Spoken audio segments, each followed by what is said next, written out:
The light fades with death's cold embrace. You've already been zipped and tagged. Struggle as you might, it will not help. No one can break out of the body bag. Here to oversee the autopsy, your hosts, Chris Thomas and Broke Rider Dave.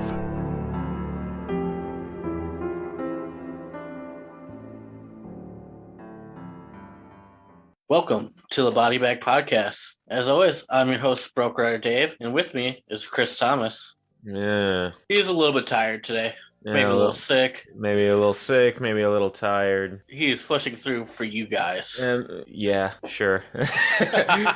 We'll go with that. Maybe talking about this movie will cheer me up. Because we are talking about, a lot of people would call it like an all-time great movie, but it's probably one of the funnest horror movies to watch. That's for damn sure. The way that Dave talks about this movie since last night, you would think he was talking about a woman. Just had so much fun watching it last night. In all honesty, it's been a couple of years since I actually had watched it. It's as great of a movie as it is. You know, as great of a movie as a lot of movies are, it falls into that category of, I don't really watch it too much. It's like The Thing. The movie The Thing is like my favorite creature feature horror movie. And yeah. I usually only watch that once a year. Yeah, sometimes. And it's usually around Halloween time. It's probably the same with me in this movie. I'll watch it maybe once a year. Mm-hmm. I mean, I bought it on Amazon Prime, so sometimes super bored and look back at my past like movies I own. I'll go back and watch it. I think the movies that I really, really like, I don't watch all the time just because I like to go back to it and just experience it as new as I possibly can. You know what I mean? Yeah, you don't want to overdo it on a certain movie. Yeah. All right, well, we'll get into that. We'll get into it in a little bit. But before that, as usual, why don't we start off with some horror highlights? Big news for me, anyway, is that I finally got Shudder. Yes, finally. Happy birthday to me. I finally got Shudder. And I should have got it a long time ago. I think what I'm going to start doing is, with these reviews, I'm going to highlight some Shudder exclusives or Shudder originals that people should be on the lookout for. We're not getting paid. We're not sponsored by them. Not yet. I was going to say, not yet. I think I should start tweeting at them like, hey, we talk about you guys all the time. You know, maybe throw some funds our way. So, just right off the bat, I'll go ahead and I got three highlights to shout out. Okay. The first one was when I get a new thing, and like with this streaming service, choosing what I'm going to start off with is a big decision. Yeah. I have to go, all right, how am I going to start off my experience? Well, I like myself a good horror documentary, and the first thing that popped up on it was this horror documentary called Horror Noir. Okay, yeah. All about the history of black horror throughout time, starting with old 19 black and white creature feature movies all the way up to movies like Jordan Peele's time, his run. Okay. And just kind of the evolution of how black people, black directors, black storytellers were represented in horror movies. And it was really, really interesting. If you like documentaries, watch it. If you're just a horror fan, give it a watch. Yeah. Called Horror Noir, and that's on Shudder. This was about maybe 2 years ago when I first got Shudder. I watched a documentary on Thomas Savini. I can't remember what it's called. I'm sure if I type it in on Google, it'll pop up. There's how he went from directing and doing all the special effects to being the director. Yeah, and just contributions alone into horror. Yeah. If there was like a Mount Rushmore of like horror in terms of people who make it, like the directors and stuff like that, not characters, but a horror director, movie maker, Mount Rushmore, I'm sure his head would be on there. Yeah, I think for me it'd probably be Tom Sweeney, William Castle, John Carpenter, and Wes Craven. No love for, I was just about to say no love for so-and-so, but I don't. Oh, Alfred Hitchcock. I was like, I can't even remember his name. But, yeah. I mean, it's tough. I feel like I'd trust watch me, a Castle movie over Hitchcock. Oh, trust me, I'm the same way. I think, well, at some point in a different thing, I'll talk about Alfred Hitchcock. Not to downplay his contributions to the horror genre, but there are tons more people I would watch before Alfred Hitchcock. Yeah, I mean, he's still made a huge contribution, but he's like right there on the outside looking in. But you can only choose four. Second thing that I wanted to highlight, I found my new binge watch movie Okay. for my binge watch show, also on Shudder, and that's Creep Show. Okay, yeah, I figured you'd get into that. Well, Esposito and Belle are in the very first episode. Jigsaw and Gus Fring from Breaking Bad are in the very first episode, and that's a strong opening. And I've seen the Creep Show movies, and I love a good anthology. Yeah. So Creep Show is my new jam. I've been looking desperately for a new horror binge, or just a binge in general. Yeah. There's so many shows out there that are like popular right now that I just can't get into. My sister desperately wants me to be into the. Okay, I gotta word this correctly. My sister desperately wants me to get into the show The Boys. I love The Boys. I just caught up on it. Yeah. I was about to say my sister desperately wants me to be into The Boys, but I can't. I was like, I gotta word this right. I don't know. Homelander is just such an asshole, and I don't know. I just feel like the show would piss me off, because why would I want to watch a show about a egomaniac asshole with a god complex, all powerful, all I know is we're in season 3 right now, and he still hasn't gotten his comeuppance. Something tells me I would just watch the show and just be pissed the entire time. I don't know about that. I think you'd enjoy it. Like, yeah, Homelander's a dick, but he's supposed to be. I know he's supposed to be. I don't know. Call me crazy. I just don't like watching an asshole be an asshole for 3 seasons and like not get his ass kicked. He has his downs, the times where they kind of get their upper hand on him. I don't know. I just feel like it's not for me. No, I don't know. And Jack Quaid's amazing in the show too. Now, I don't know if it's just that I wouldn't be into it, or maybe it's just that we're living in a time right now where I'm just kind of all superhero movied out. Yeah. with just, I'm not as into the next phase of like Marvel as I definitely was during the build up to the Avengers and Infinity War and all that business. It's just like, I've seen enough superhero stuff now. I think I'm teetering off. I'm ready for the next big fad, whatever it will be. Yeah. But getting off topic, Creep Show. Watch it. It was a good, hell of a first intro to the Shudder series, and it's a new show. And lastly, the biggest reason why I was getting Shudder in the first place, Mad God comes out June 16th by Phil Tippett. It is, the trailer, I haven't watched the movie because it's not out yet, but the trailer looks crazy as balls, man. It just macabre. It's stop motion, but it looks wet, and just the designs of a lot of these creatures look so grotesque. And you know me, I love a good creature feature. Creature features definitely are some of my favorite horror. Like, I love me a good, weird, gross looking creature. I think I just appreciate all the effort and what it takes to make something look the way it does. Just figuring out, like, man, what made this person think of that as like an idea for a creature? You know what I mean? Yeah. So Phil Tippett's Mad God comes out within this week. I'm looking forward to it. That was the whole reason I got it. And shout out to my sister. She was the one who got me the subscription as an early birthday present. Nice. And those are the horror highlights for me anyway. I'm gonna be every review now. I'm just gonna go out of my way to check out some more Shudder stuff and just throw some stuff out there that maybe people want to keep an eye out for if they got Shudder or if they're thinking about getting it. So are we going to go into discussing the movie of the hour? The movie of the hour, yes. You know what? This is your baby. This is your girl, so I wouldn't dare talk about her. So you go ahead and you take the leads on this one. It starts off, you got two guys just basically having a casual, conversation. They look to be in a government facility type deal, and they're getting ready for their shift. And they're talking about how important their job is and how other facilities around the world have failed. This is very much, I'm sure the director lifted this kind of deal from Pulp Fiction. The idea of two people just casually being at work, just having a normal conversation, friendly conversation, but their job is super important. In this case, a horrific type job. Yeah. But they don't draw attention to it. It's just another like Monday morning to them. And then you cut to two girls in an apartment or whatever, getting ready for their weekend away. Completely different scene. Yeah. which introduced you to Dana and Jules, the two girls.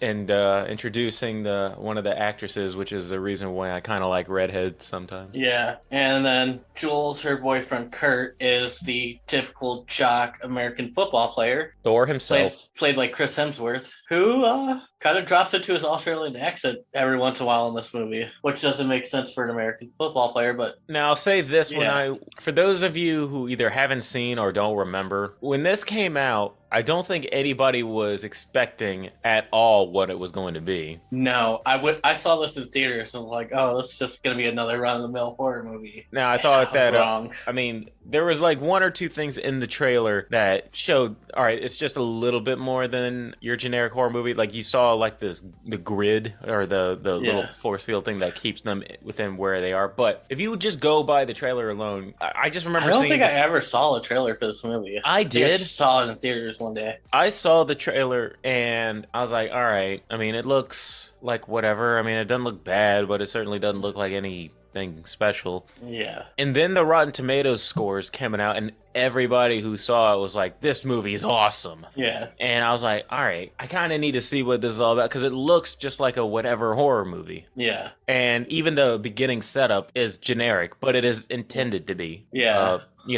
Group of friends, you got your jock, you got and then his friend Holden, who's like the smart academic, good-looking guy, followed by the burnout Marty. But even in the beginning, it's not totally generic because, Chris Hemsworth is sitting there talking, he's the jock, but he's sitting there also giving the main actress advice on, oh, you should read so-and-so. It'll if you're taking a class in this, you really should read this philosopher book, or you should read this guy's guide into whatever. He's actually, super intelligent. Yeah, because even later they say when he starts acting weird, he says, "Why is he acting all macho man for?" The dude's what is he majoring in? Like an economics major or something? What is he?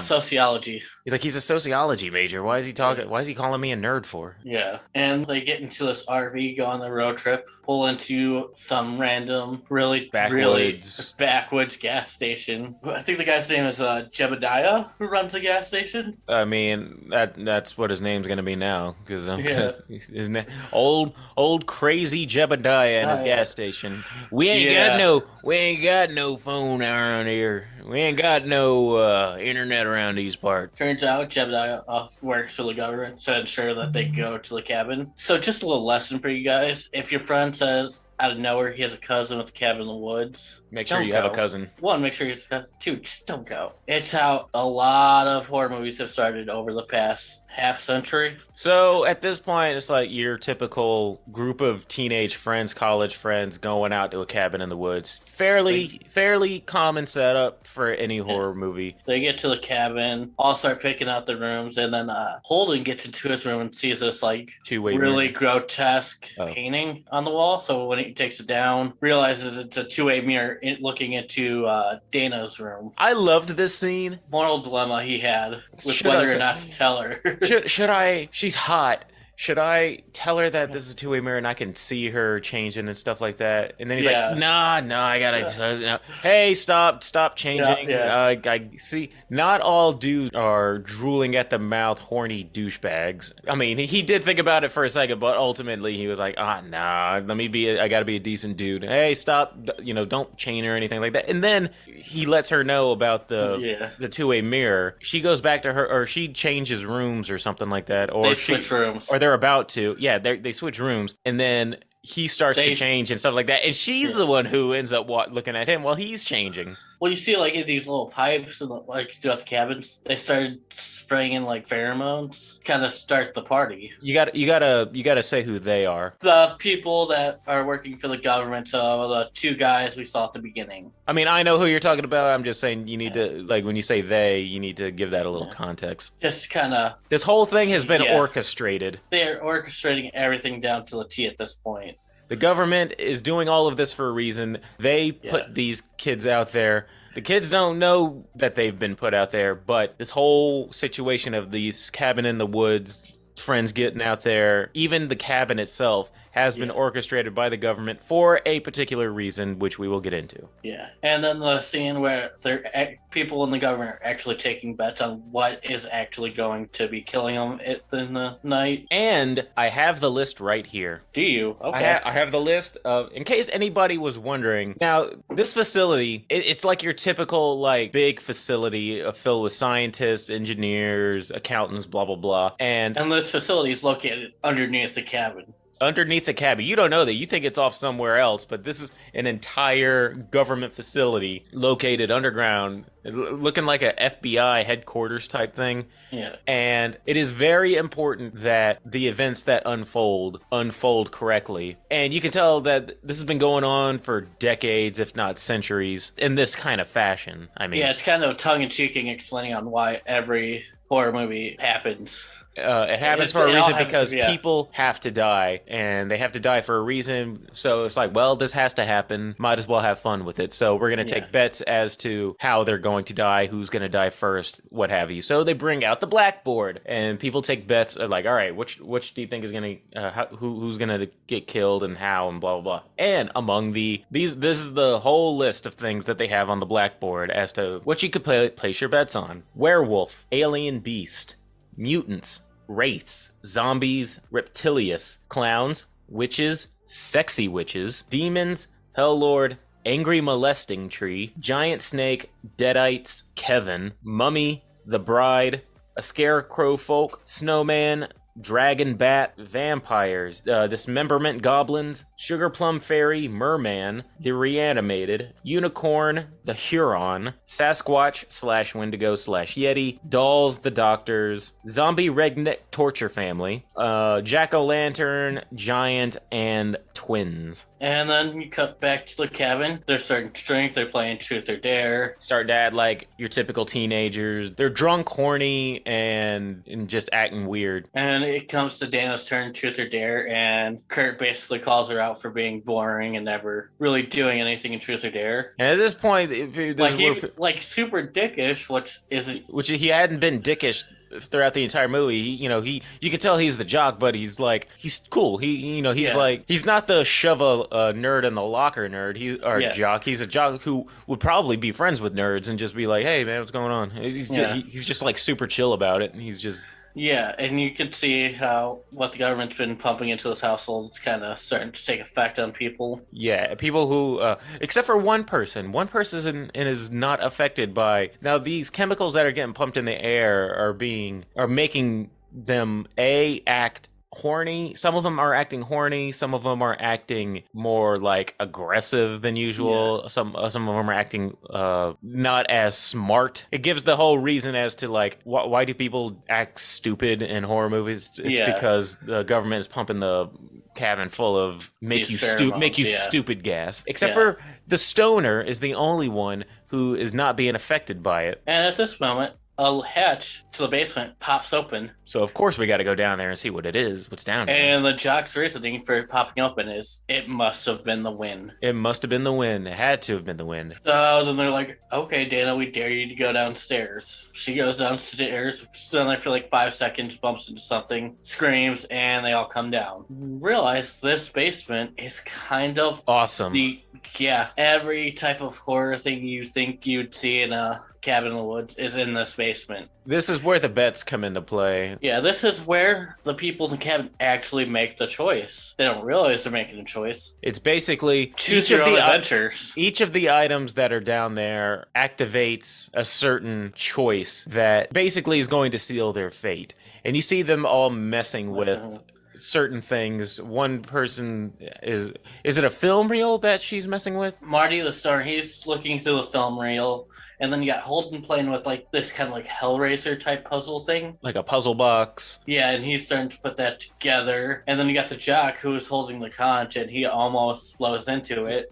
And then who's the main actress? What's her character name? Dana. I thought it was Dana. And Dana picks up and is starting to read from this diary. And that seals the deal. She's reading from the diary, which means she has now set this course in motion. Sealed until she reads the Latin part in it. Oh, She's like, yeah, she's about to read. And Marty's like, no, don't fucking read that. That's stupid. don't read. Yeah, no. She's like, what? He as she's reading, he says, "Don't stop reading it." And then she's like, "Oh," and then they're all like, "Shut up, Marty, you're dumb." And then they read it. And then she gets to the Latin bit. He's like, "Now, seriously, don't read the fucking Latin bit." Yeah. And of course, she reads the Latin bit, which means the zombie redneck redneck torture family. Torture family. I said zombie pirates. No, zombie redneck pirates. No. Zombie redneck torture family rises out of the grave, which means that, what was it, accounting one or something like that. Whoever accounting, no, I think it was accounting and the intern. Just kind of jumped on with the won that bet. So now the course of the night has been set into motion, and while the choice has been made, the night is still not over yet because it is still important that these college kids do not survive the night, or at least the most of them don't survive the night. So the jock and his girlfriend Jules go outside, and they're getting on, and then she's like, "I don't want to, I'm cold." So the government's like, "Oh, do we got any heating over there? Someone get heating over there." So they heat up on the outside. And the lighting department comes in. Spraying some more pheromones, so she's more willing to, do the do. And then you get your obligatory tit shot right there. This would make a good dual feature with Leslie Vernon. Yeah. Just because it's like, it explains why people act the way they do in horror movies. Exactly. Well, actually, this is a good dual feature because Leslie Vernon explains why serial killers or slashers act a certain way. This movie explains why the victims act a certain way. Exactly. And so that's why you'll have your gratuitous titty shot out in the middle of the woods, in the middle of nowhere for no reason. Yeah. You know what? Maybe that was the reason why in Mad Men Mars, maybe they pumped too much stupid juice into the air, and that's the reason why they were looking at each other all weird in the hot tub for 5 minutes. Yeah. Maybe they just got an extra helping of stupid juice, and then I'd like to think that the government was sitting there watching on the thing like, so who pumped the stupid juice in the air? You put too much. They're just sitting there looking at each other. Yeah. And then you cut back to the cabin where Marty, he's hearing like the suggestive voices telling him what to do. He's like, "I hear you. I'm not going to do that." And it's like, "Go for a walk." I think I'm going to go for a walk. And he walks past Dana and Holden are making out on the couch. Whatever. He walks outside, starts smoking his joint, and then here comes Kurt running, full of blood. He's like, "They fucking killed her." And then he gets inside. Which you skipped it. She dies, by the way. Oh, yeah. Jules, of course, she's the first one to go. Makes sense. She's the ditzy blonde, so... Yeah. She's the ditzy blonde. She's having sex out in the middle of the woods, so she's got to go. So they go inside, and he's like, "We got to go. We got to leave." And Dana's like, "No, I'm not leaving without Jules." And then the redneck zombie opens the door and throws Jules' head into her. Well, there you go. Now you can leave. Yeah. They scream, and they're all running around. And then that voice makes a suggestion to Kurt to split up. And Marty's the only one who's like, "No, that's dumb. Let's not split up." He's like, "Yeah, let's split up." Anytime the stoner makes a legitimate decision or a legitimate criticism, like, we need to stick together or we need to do this, the government just pumps more stupid juice in the air. And suggestively tells them what to do. So they all split into separate rooms, and then all the doors slam shut. They're all locked in their rooms. And I think it's Marty was the next one. He discovers the camera. And one of my favorite lines of one of my favorite lines in the whole movie, where he's like, "I'm on a reality TV show." He sees the cameras and all the wires, and the government's looking like, "Oh my god, he's found it." And then, of course, just being the stoner burnout that he is, he's "I'm on a reality TV," which, you know what, he wasn't too far off. And they're discussing what to do, and then they're like, "Oh, well, there's a zombie coming right for his window right now. Let her handle business." Zombie grabs him and pulls him out the window, yeah. It seems like she kills him. As all of this is going on, every time a character dies, you see the government pull a lever on there, and when they see one of the characters supposedly die off, you see them pull a lever, and then you also see a carving of some kind of emblem starting to The fill with blood. stereotype of which they were. Like, Jules was the, I think Party they girl. said whore. Yeah, well, she was the And party then girl. Yeah. Marty was the fool. He was the fool. And there's also other emblems of one that's the athlete, another which was the Yeah. intellect, and the then other one was virgin. a- So you're starting to kind of piece together, like, okay, they're all filling out the stereotypical roles for a reason. And then another zombie's trying to come through the window in Dana's room, so Holden destroys that little two-way mirror between their rooms, pulls her through, and they put a bed up against the mirror and see that there's this little hatch that goes down to the basement. Because why the fuck not go down to the basement? They go down there, and then they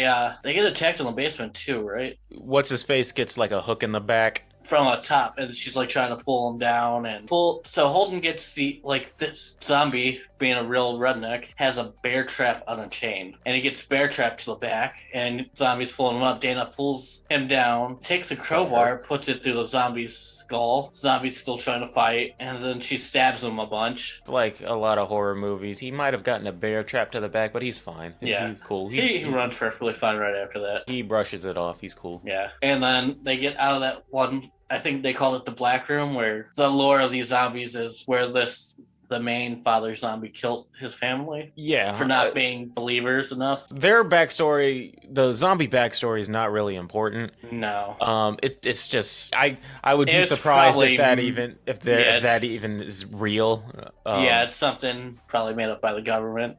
But they make it out of the cabin and back to the RV. You got Yeah, Thor. meet with Kurt. You got Thor, Holden, and Dana, because the other two have been snagged by the redneck family, and then they proceed to go out the way they came. And the guys from the beginning who are in the government working in the office are like, okay, guys, collapse the tunnel. Which Maintenance is having issues, and they Well, can't get the tunnel. Well, I needed to, what collapse the tunnel means.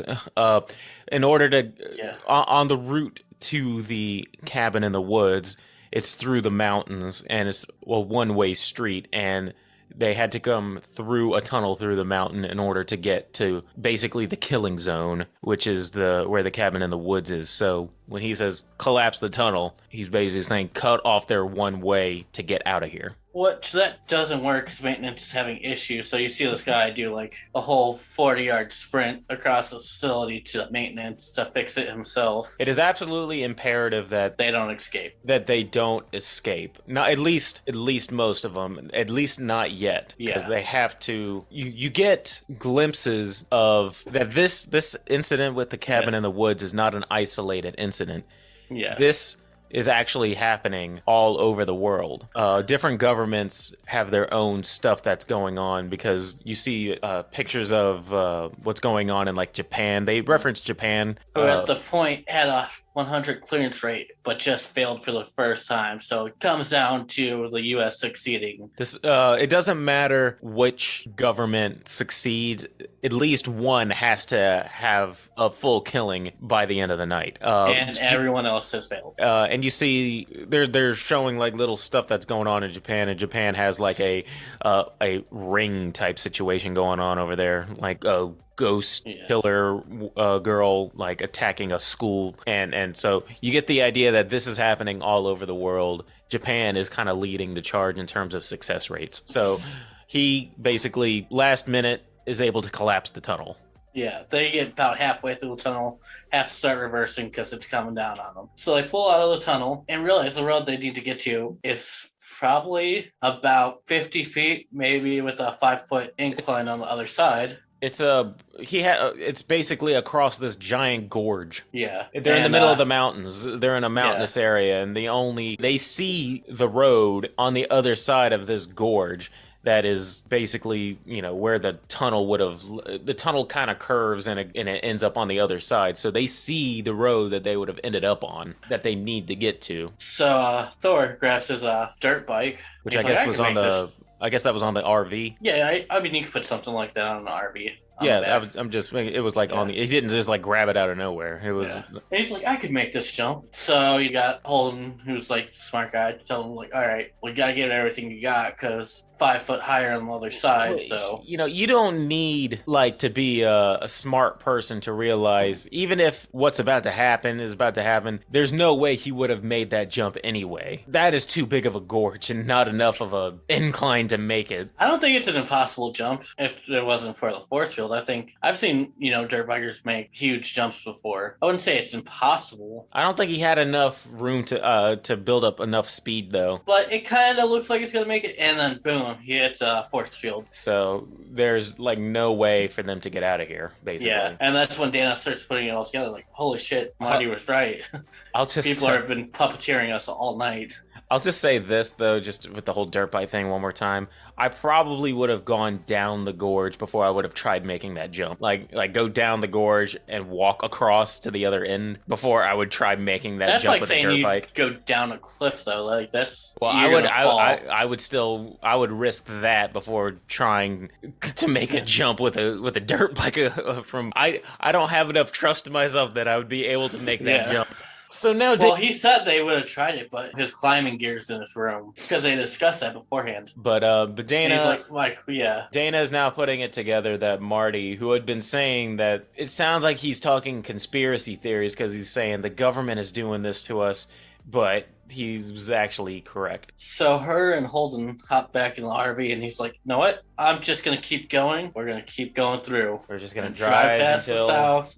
Maybe there's another way. Just like, no, they're not going to let us leave anyway. Either that or nothing. Yeah, and as they're driving, Zombie Redneck was actually on the RV. How'd she I'm guessing the whole time, just biding his time, and then stabs him in the throat. So Holden's out of here. So they crash into the water. RV goes down, and then... So Holden dies. And they think all 4 have died except for the Virgin, so the government, they all start to celebrate at this point. Because it doesn't matter if she survives, the other 4 had to die. Before her, and now they're breathing a sigh of relief. They're like, all right, man. Like, we're good, yeah. We're good. It doesn't matter if she lives or if she dies right now. Yeah, so she swims out of the RV, lands, gets onto this like pier type thing. Just starts getting her ass kicked by... Which is one of my favorite scenes in the movie, because they're all partying, having a good time, and you just see on the screen to the background, it's this girl getting destroyed by the zombie. It's just getting thrown around and getting beat up by the zombie redneck torture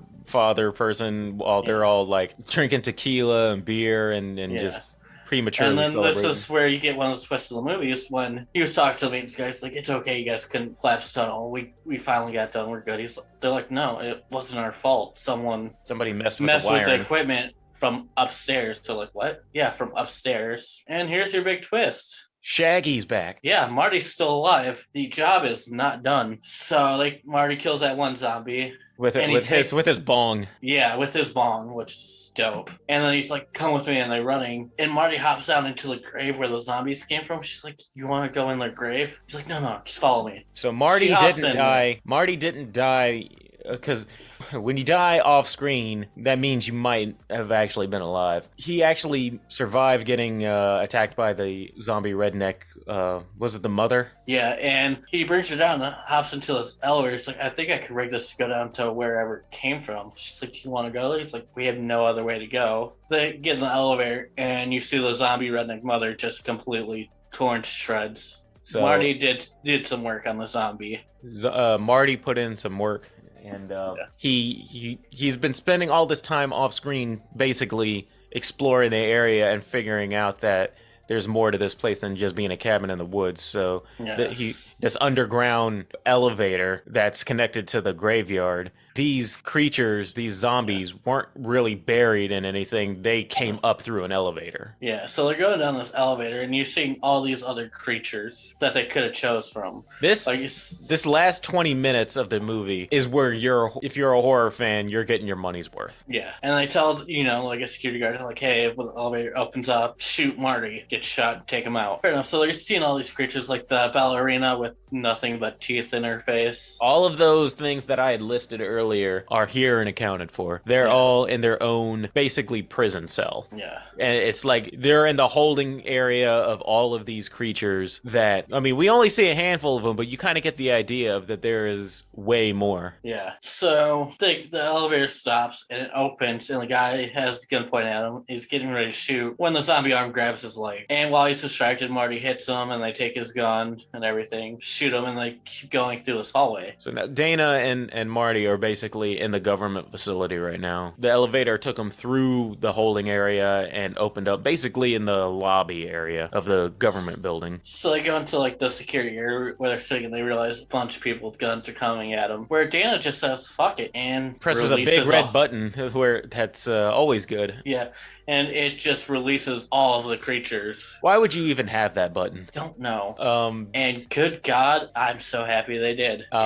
What ensues? This is fascinating. This is fan service. The last 15 minutes is just fan service. You want to see a creature like tear apart people? You have everything from more zombies to evil clowns to the molesting tree that I said earlier is in there somewhere. A unicorn comes out of nowhere, and giant snake, giant robotic killer machine, just giant vampire bats. Everything comes out of their holding cells and just starts attacking the government facility. Yeah, and so they're in the scramble. They all run away, trying to figure out where to go and stuff. And then you got I'd say the four main characters they've shown in the government facility. The two guys that were running everything, their security guard, and a chemist named Lynn. So they're all trying to escape. Not only escape, but it's imperative that Marty dies. Specifically, Marty, the stoner, has to die. And he has to die before Dana. Doesn't matter if Dana survives, but Marty has to at least die before her. Yeah. But at this point, he's trying to open like this hatch, something for them to escape in, where you see the Scarecrow people come, grab out the security guard, and they're pulling him apart, so he just blows himself up with a grenade, which launches the other guy who was kind of working on everything with the gun. He flies, hits a wall. Now, this dude, since the beginning of the night, has had a hard-on for a merman, which was one of the things that you could place a bet on. Apparently, every single year, he bets that the merman will be like the thing that was going to kill these kids, because this year it was the redneck zombie torture family, but every single year he's been wanting to see a merman.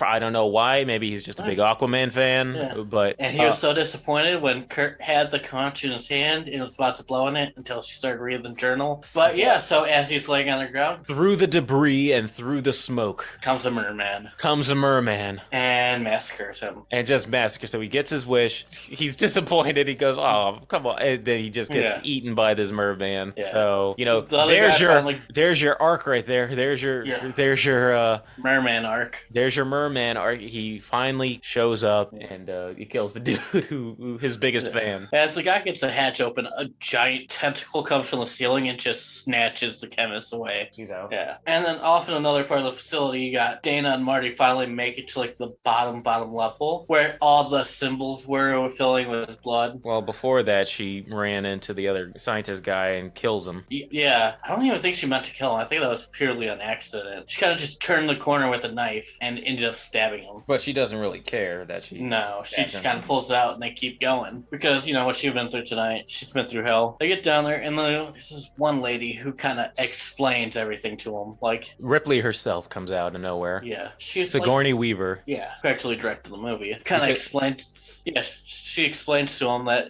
this sacrifice needs to be made or the gods of old are going to come and kill everybody. What did you say about directing? I think Sigourney Weaver was the director of this movie. It's directed by Drew Goddard. So when I was watching the credits out in the movie afterwards... maybe they brought her on as like an assistant director at some point.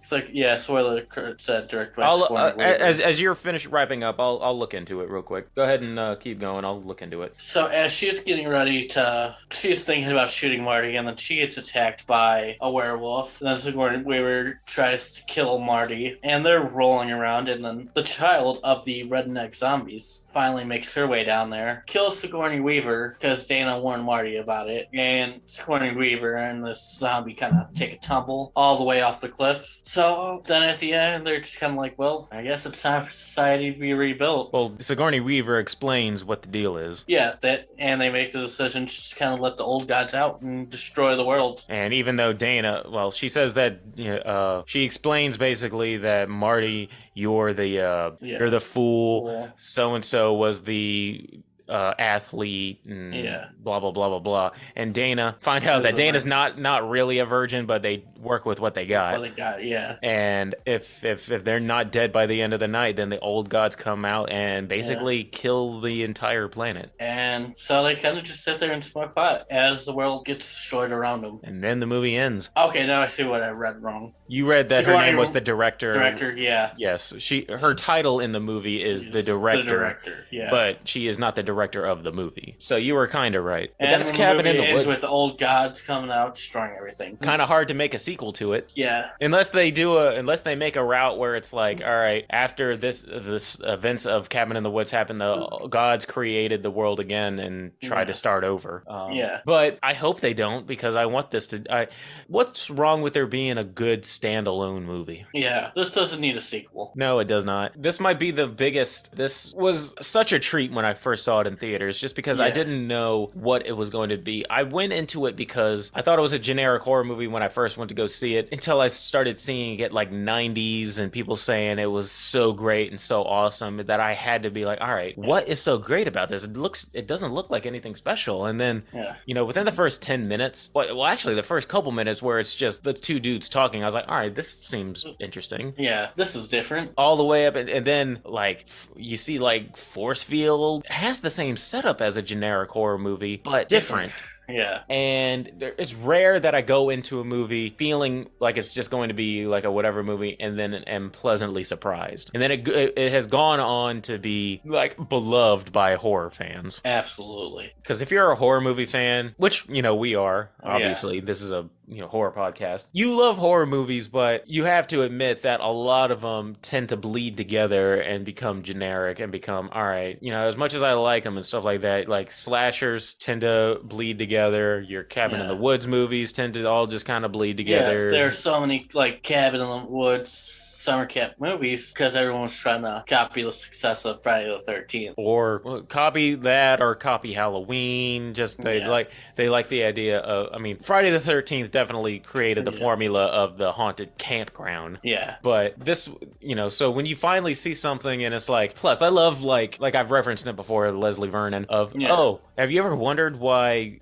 characters act a certain way in horror movies? Well, here you go. It wasn't the fact that they were making dumb decisions, it's the fact that the government was pumping dumb juice into the air that was making them make stupid decisions. And I get why people make terrible decisions in horror movies. So now let's split up. So now you can enjoy future horror movies and just tell yourself, all right, this is why they're acting so stupid. And the reason why this movie is also so brilliant is that at the end, you've been through all of this stuff that you don't even question this whole old gods motive. Yeah. Like the old gods have to be appeased. Because at this point, you don't realize that until the last 5 minutes of the movie. And you know what? It's like, sure, I don't care. Yeah. And just that last 20 minutes alone, every horror movie fan's wet dream of just seeing everything, just tearing everything apart. Yeah, it's amazing. So going into that, we have to do a kill of the movie. Either kill of the movie, or what do you think was the coolest monster on screen? Kill of the movie. I've always loved the unicorn scene, but I'm gonna have to go. I'd probably go with the merman. Kind of like I love the just desserts of it. Kind of probably the happiest death in the whole thing, just because he finally got what he wanted. He didn't want to die, obviously, but he finally got his merman. Yeah. So yeah, merman for me. Kill of the movie. Because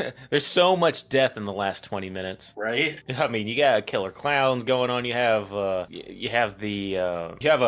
robot that is specifically a murder robot going around killing people. Murder bot. Yeah. Just a murder bot. I don't know what I would rather see the most. There's this one character that's holding something that is obviously got its inspiration from Pinhead. Yeah. Just this bald dude with chainsaws in his face, or with saw blades in his face, like holding on to something that looks like a puzzle box. The puzzle thing that Holden was playing with earlier. So, that was obviously a Pinhead kind of knockoff, which was probably intentional. It was probably like, let's even show that even like the knockoff villains are kind of in here too. Yeah. I don't know. There's I'm going through in my mind the characters that I saw on screen getting killed. Yeah. I'll just go ahead and say the murder wraith going around I thought was a pretty interesting looking one. So he was just going around. He was just one of the many monsters going around killing people. So I'll just say the wraith going around killing people I thought was pretty cool. Okay. Yeah. I mean, there's a ton. I mean, it's hard to choose. it's very hard. So it was just this spirit running around wailing and killing people. I thought it was pretty cool. So the wraith I'll say was mine. Okay. This is gonna get high marks. Definitely. Of the movies that we have watched and reviewed, this is probably going to be the highest of the rated ones that we've done. Yeah. Out of a 30-point scale. It's well made. It's a fun movie to watch. Storyline's pretty coherent. And I'm gonna go ahead and put this one as a 28, 29, because I don't know if I've seen there's maybe a handful, but it's rare that you get a perfect horror movie. Yeah. But this is about as close as you can get to one. Just because a good movie leaves you not knowing what's going to unfold as it's unfolding. Yeah. And it knows, in this particular genre, knows not to take itself seriously. Yeah. It is a good combination of comedy and horror that this is the perfect way to do something ridiculous correctly, in that it's like, all right, we're going to take the cabin in the woods premise and just make it even more crazy. Okay. Like the whole cabin in the woods, a haunted cabin in the woods is the least crazy thing that's happening in this. Yeah. By comparison, the cabin in the woods and the zombie redneck family is the least crazy thing of this whole scenario. Exactly. And they know that making this movie. And at the very end, they tease you with seeing everything in the holding prison cell. And the people making this movie know, all right, we're showing them that all of these creatures, the fans are going to want to see these creatures in action. They want to see them in action, so... You can't just show this stuff and not have them do anything. Yeah, and that would have been a big blow to the movie if that just kind of where it ends them in that prison. You would have had a whole audience going like, man, you know what? You saw all these things. Damn, it would have been cool to see like some other... Because the thing about it is, you have all of these creatures. I'll put it to you this way. When they were making this movie, you see all of these creatures and all these holding cells. Yeah. As a moviegoer, at that point, you're probably going, man, this is a lot of cool stuff, but it's a shame that all we got was your generic zombies, Yeah. That ended up attacking the people. It would have been really cool to see, like, that murder creature or that murder creature. I mean, the concept is cool, but man, really wish that they would have did something other than generic zombies. And then they hit that emergency release button. And it is on. And then everything comes out, and you're like, hell yeah. Hell yeah. Yes, yeah. And then if you saw a creature in the holding cell, like, oh, is so-and-so going to come out? Yeah, there he is. There's the giant tarantula.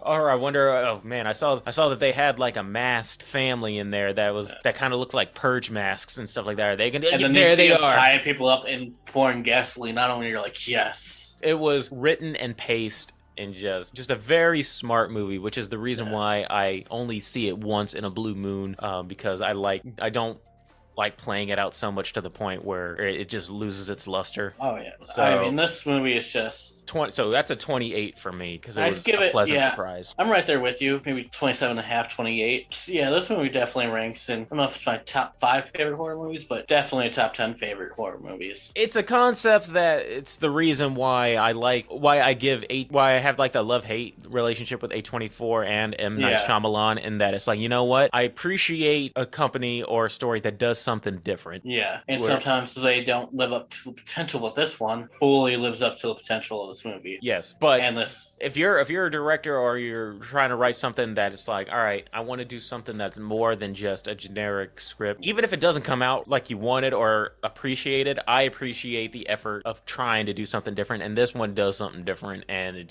just some mwah done correctly. Definitely one of the better. Like if I had to do a top 5 favorite horror movies, it definitely has to rank up there in the top 5. I mean, I'll lump that in there with Tucker and Dale. Yeah. Which is weird because I watch Tucker and Dale a lot more. But I watch Cabin in the Woods a lot more than I watch Tucker and Dale. But in all honesty, I don't think Tucker and Dale is worse than Cabin in the Woods. I actually put them on par with each other in terms of, I'll put it this way. I quote and I laugh a lot more with Tucker and Dale. Yeah. Cabin in the Woods is more of a visual spectacle. Yes. Yes. It's kind of like Didn't they comparing come out around the same time too?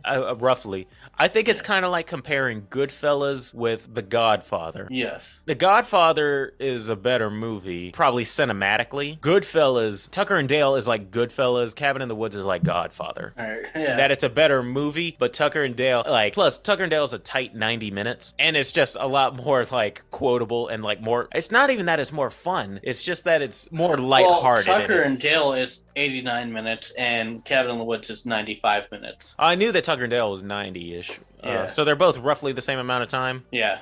But I think that's the best way that I can put it, is that Tucker and Dale is like Goodfellas that Goodfellas I can watch anytime. Yeah. I'm always in the mood for watching a fun Goodfellas movie. Godfather, I watch periodically. Some movies you can just do that. You can just watch over and over and it's still just fun. Yeah. But Cabin in the Woods needs to be appreciated once in a while. I think maybe that's the best way to put it. You watch it sparingly and you appreciate it for what it is and the smart storytelling. Tucker and Dale is like, oh, it's on, I'll watch it. It has enough funny moments, consistently funny moments. Yeah. Where it makes it fun to watch. Cabin in the Woods has funny moments, but they're more spaced out throughout the movie. But it's spaced out a little bit more and sprinkled with more intrigue. Yeah. That's why I put them both, kind of like on par with each other. But so I guess it's safe to say that the average would be about 27, 28. Yeah, right there. Good movie. Which is fucking great in our skills compared to the last couple movies, Sphere.com and Wishmaster, which were in the single digits. This is good. Cabin in the Woods. This season you're picking 2 movies and I'm picking 2 movies, and this was one of them. Yeah. This was one of them for you. Yeah. While mine is more on the black and white classics. Yeah, we're slowly going back in time because my next pick came out in 84, 85. And that's Old Freddy. Yeah, the original Nightmare on Elm Street. And then after that, we're going even further back in time with Night of the Living Dead. And then hopefully around Halloween time, we're going to end out with Nosferatu. Yeah. In honor of the remake that's in the works. Should be coming out around the same time, I think, if it's coming out around the 100-year mark. People know who Nosferatu is, but have you actually ever seen the movie? And I can't say that I have. No. But I've always loved the design of Nosferatu. Yeah. I always thought that he looked I'm actually creepy. excited to watch that, yeah. A good old black and white I believe it's silent, isn't it? We're gonna try to end out. It is a silent film, yeah. But we're gonna try to end out with Nosferatu, classic vampire. Yeah, it is a silent film. So I like this though. I like this as we get closer to Halloween. We're just going further and further back in time. But we also have 4 to 5 other guest reviews, which we'll have the guests come on and we will review a movie with them. And we got some more giveaways coming up soon. Everybody have a good week. Take it easy. Hey everybody, thanks for listening to Body Bag Podcast. Be sure to like and subscribe and leave us a comment as to what you'd like to hear us review, or any horror movie topics you'd like to hear us rant and rave about. And while you're at it, you can find us on Twitter at BodyBagPod and on Instagram at BodyBagPodcast. Thanks, and we'll see you next time.